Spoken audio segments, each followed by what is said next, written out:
بسم اللہ الرحمن الرحیم۔ حضرت سیدنا عبدالقادر جیلانی رضی اللہ تعالیٰ عنہ مدینہ منورہ میں حضور اکرم صلی اللہ تعالیٰ علیہ وسلم کے روزے مبارک پر حاضری دینے کے بعد باقاعدہ بغداد شریف واپس تشریف لے جا رہے تھے کہ راستے میں ایک چور جو کہ ناکہ لگا کر کسی مسافر کا انتظار کر رہا تھا، اس نے آپ رحمت اللہ علیہ کو قریب آنے پر روک لیا۔ آپ نے اس چور سے دریافت کیا، تم کون ہو؟ اس نے کہا کہ میں دیہاتی ہوں۔ آپ رحمت اللہ علیہ کو بذریعہ کش اس کی بدنصیحتی کی خبر ہوئی۔ اس دوران اس چور کے دل میں بھی یہ خیال پیدا ہوا کہ یہ غوث اعظم رضی اللہ تعالیٰ عنہ ہوں گے۔ آپ نے اس کے دل کی بات کو بھانپتے ہوئے فرمایا کہ میں عابد قادر ہوں۔ چور نے جب آپ کی بات سنی تو فوراً آپ کے قدموں میں گر پڑا اور معافی کا خواستگار ہوا۔ آپ کو اس کی حالت پر ترس آ گیا۔ آپ نے اللہ جل کے حضور اس کے لیے دعا فرمائی تو ندائی غیبی سنائی دی،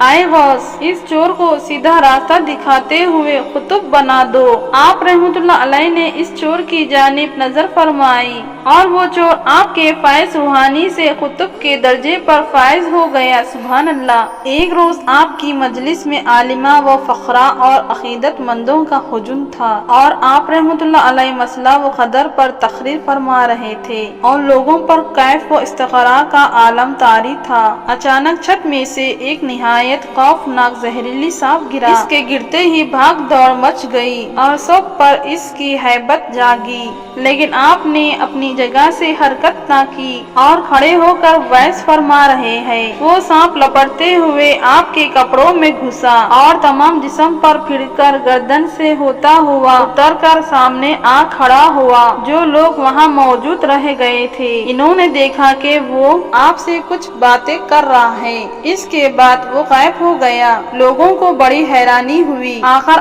آپ رحمت اللہ علیہ نے ہی ان کی حیرانی دور کرتے ہوئے فرمایا۔ اس سانپ نے کہا کہ میں اب تک بہت سے ولی اللہ کو آزما چکا ہوں، میں نے آپ جیسا استقال کسی میں نہیں پایا۔ اس کے جواب میں نے اس سے کہا کہ میں چنانچہ اس وقت مسائل قضا و قدر بیان کر رہا تھا اور تو موقع دیکھ کر گرا۔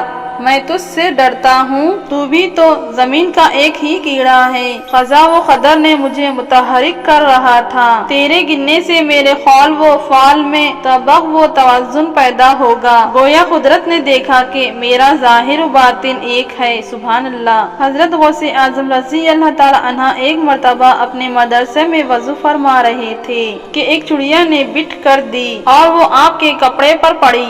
آپ نے جلال میں آ کر اوپر اس چڑیا کی طرف دیکھا۔ آپ رحمت اللہ علیہ کی اس جلال بھری نظر سے چڑیا مر گئی اور نیچے گر گئی۔ اس کے بعد حضرت غوث اعظم رضی اللہ تعالیٰ عنہ نے اس کپڑوں کو اتارے اور دھویا اور وہ قیمتی کپڑا اپنے ایک خادم کو دے کر فرمایا کہ جا کر بیچ دو اور قیمت راہ خدا میں صدقہ کر دو تاکہ اس چڑیا کی موت کا بدلہ ہو جائے۔ سبحان اللہ۔ یہ ہوتی ہے غوث اعظم رضی اللہ تعالیٰ عنہ کی شان۔ سبحان اللہ۔ ایک روز سیدنا عبدالقادر جیلانی رضی اللہ تعالیٰ عنہ ایک محلے سے گزر رہے تو دیکھا کہ ایک مسلمان اور ایک عیسائی آپس میں جھگڑ رہے تھے۔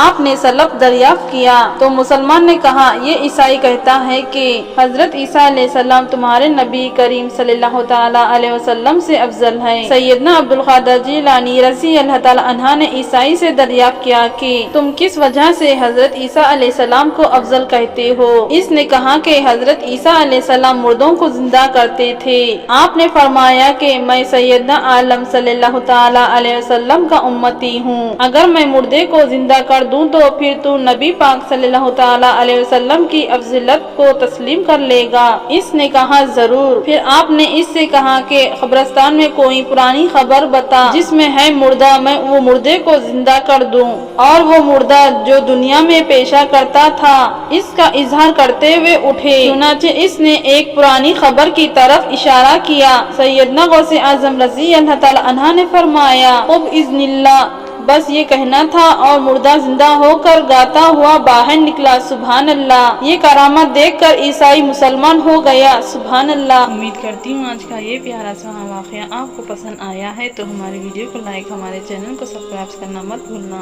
اب مجھے اجازت دیجیے۔ اللہ حافظ۔